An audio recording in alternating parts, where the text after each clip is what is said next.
আজকে আমরা সাসপেনশন ট্রেনিংয়ের লাস্টের এইটা দেখাবো, এক্সারসাইজটা দেখাবো। এটাকে আমরা ফোকাস করবো হচ্ছে অ্যাপসটাকে, লোয়ার অ্যাপস এবং আপার অ্যাপস।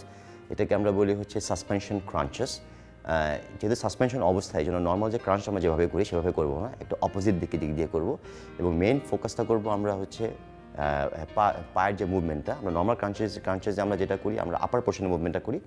আর সাসপেনশন ট্রেনিংয়ে আমরা ম্যাক্সিমাম মুভমেন্টটা করবো হচ্ছে লেগসের মাধ্যমে। এতে যে জিনিসটা হবে, আপনার লোয়ার অ্যাপস এবং আপার অ্যাপস দুটো একই সাথে আমরা ফোকাস করতে পারবো।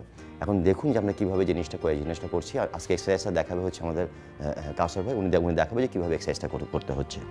ওকে, সেম পজিশনে আমরা এই করবো যে যখন জিনিসটা থাকছে, ওকে, ক্রিস ক্রস অবস্থায় পাটাকে আমরা এই করবো, করে আমরা জাস্ট খালি ঘুরে যাব। ওকে, গো,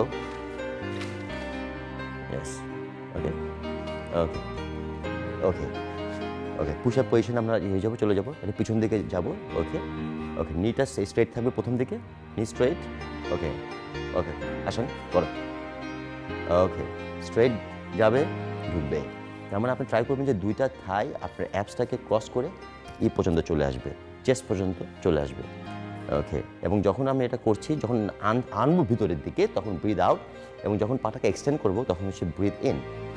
এটা যে জিনিসটা হচ্ছে, আমরা দেখেন আপনি বলেছেন যে প্ল্যাঙ্কিং মোশনে আমরা আছি, মানে পুশ আপ প্ল্যাঙ্ক যেটাকে বলি আমি, প্ল্যাঙ্কিং পজিশনে আছি। সিটেড নি রেজে যে মোশনটা করছি সেই জিনিসটা করছি, এবং একই সাথে এটা করার সময় যেটা হচ্ছে আপার বডি কিছুটা স্কুইজ হচ্ছে, এই জন্য আমরা ক্রাঞ্চেসের এটা হচ্ছে, মানে বেনিফিটটা আমরা পাচ্ছি। ওকে, স্টপ। ওকে, এতে যে জিনিসটা হচ্ছে আপনার এইখান থেকে শুরু করে, মানে আপার থেকে শুরু করে লোয়ার, প্রত্যেকটা জায়গায় কিন্তু আইসোলেশন হচ্ছে।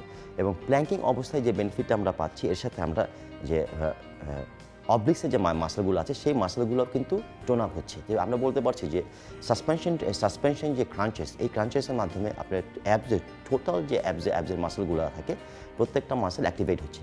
এবং সাসপেনশন ট্রেনিংয়ের সুবিধা হচ্ছে এটার সাথে আপনার এক্সট্রা কোনো কার্ডিওভাস্কুলার এক্সারসাইজ করার খুব একটা নেই, মানে জরুরি না, আনলেস আপনি যদি খুব বেশি অবেজ হন। তাহলে নর্মালি যদি আপনার বডি ওয়েট থাকে, আপনি সিক্স প্যাকে যদি ভিজিবিলিটি করতে চান, তাহলে টিআরএক্স ফিটনেস প্রোগ্রামটা যদি আপনি 30 সেকেন্ড রেস্ট করে যদি আপনি করেন, তাহলে দেখবেন যে প্রতিদিন যদি আপনি প্রায় 15 মিনিটস যদি টাইমটা দেন এটাতে, তাহলে দেখবেন সিক্স প্যাক্সের ভিজিবিলিটিটা খুব ইজিলি আপনার হয়ে আসবে, চলে আসবে।